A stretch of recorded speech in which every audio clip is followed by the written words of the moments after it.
Welcome to the show. This is Film Dirty. I am Terrell. Tonight's movie is Tonya. It's on Hulu. If you want a good dark comedy, I think you'll appreciate it.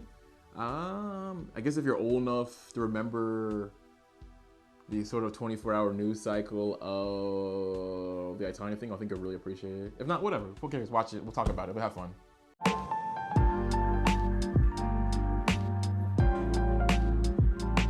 Cool. Let's get into some of the first of all, let's get some camera work. We'll get that out of the bat first. I do really like the fact that this movie is like heavily inspired by Goodfellas in a great way, because I love Goodfellas. So, but just a lot of the dialogue work. There's a lot of dialogue work in this, but it's definitely done really effective, I think, and interesting to see sort of a lot of like, sort of the cut in between the interviews and how we kind of zoom into it. I do really like how I'm assuming they actually interviewed the people. I didn't look it up because I didn't want to like give a fresh take on it. Cause I didn't want to read too much about the process of making this film.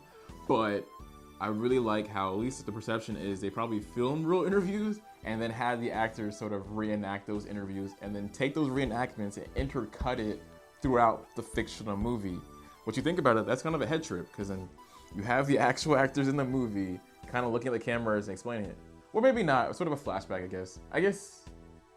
Or in a way, it sort of works both ways, you know? Almost like them telling the fictional version of what happened, but also could be a true version. Talk about the violence in the movie. Again, I said it wasn't, I guess, overly violent, but I really liked how the violence was used effectively in the story. I didn't realize, because someone that came up and remember as a really little kid watching sort of the Tonya Harding thing go down between Nancy Harriet and Nancy Carey, and the only violence I remember is sort of assault on her leg. But then what I didn't realize, which I never looked in the story, was the amount of violence towards her and the domestic violence. I'm not gonna get into the merits. I'm not gonna have a discussion about domestic violence real much, but I'm just how it's used this movie in a sense of the violence is effective and hits, no pun intended, hits hard. It's not like sort of a, and I like how it didn't try to, so a lot of times in biographies sort of diminish the impact of violence towards these characters, especially sort of power dynamics relationships.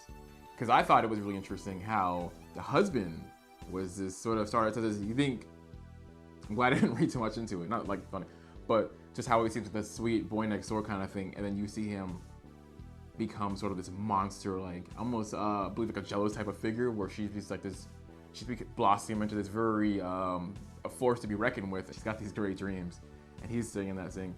But I thought it was fascinating how he made him a violent character. He didn't go full monster, at least not in my opinion, in my humble opinion, but he still remained, they somehow still made him a sympathetic character in it while showing him to be a violent brute in the same time. Really hard thing to do, especially as a director, to toe the line between, like hating him and not necessarily feeling bad for him, but at least, I don't want to say he definitely wasn't a good guy, but he didn't seem like a full-on monster.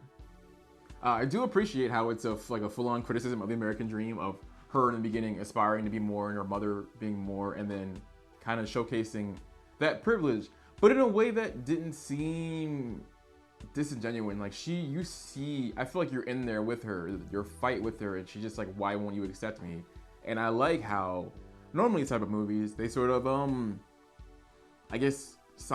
sort of quietly accept the way the system is, and how she just like bashes the system. Like, why the F don't you like me? Why don't you want me? Like, you need, like, I'm better in this and that. And that's sort of the systemic issues within it, even, showing, the socioeconomic disparity between these kind of contestants and just, I guess, America at large. And it's sort of a agitator to that sort of world was her mother, but I do like how the mother becomes sort of the catalyst at the end for her daughter change, by being such a cold, callous, and finally you get that moment of reprieve where you think that mom is finally gonna be that mom that she's always wanted, at that moment where her mom needs her the most, where she's alone in the world and her mother is still who she is.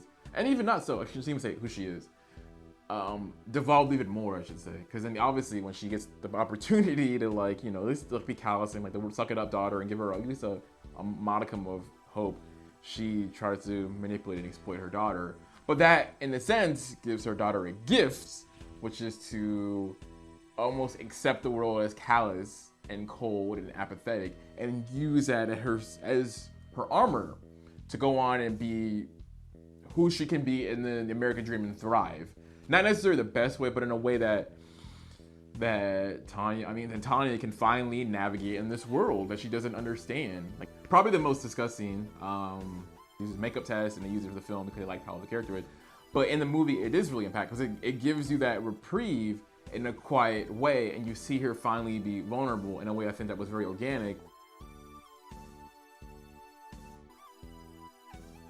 Oh yeah, and probably one of my favorite things about this is it definitely lines with my sort of I guess maybe if Film Dirty does have a theme, it's sort of the unpolished artists, or sort of the people that these artists that are in these worlds that are just, I guess, completely uncouth and dare to not only be movers and shakers, but to, I guess, violently push back against these systems, and then have everybody around them just look at them like they're crazy, and then do so with sort of crass and then just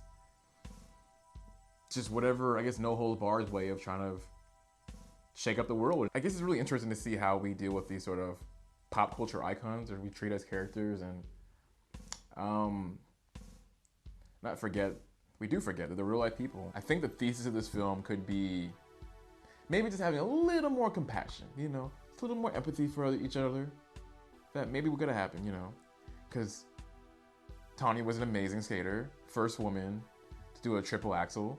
If the judges were a little more compassionate about her style, a little more caring, understanding, who knows, she could have won on to maybe win a gold medal, been someone from her sort of socioeconomic situation, could have become this amazing trainer, came back to her communities, helped her communities thrive, democratize figure skating, help other people from her community see themselves more than what they could, more of who they could be, challengers, and just made the world a better place.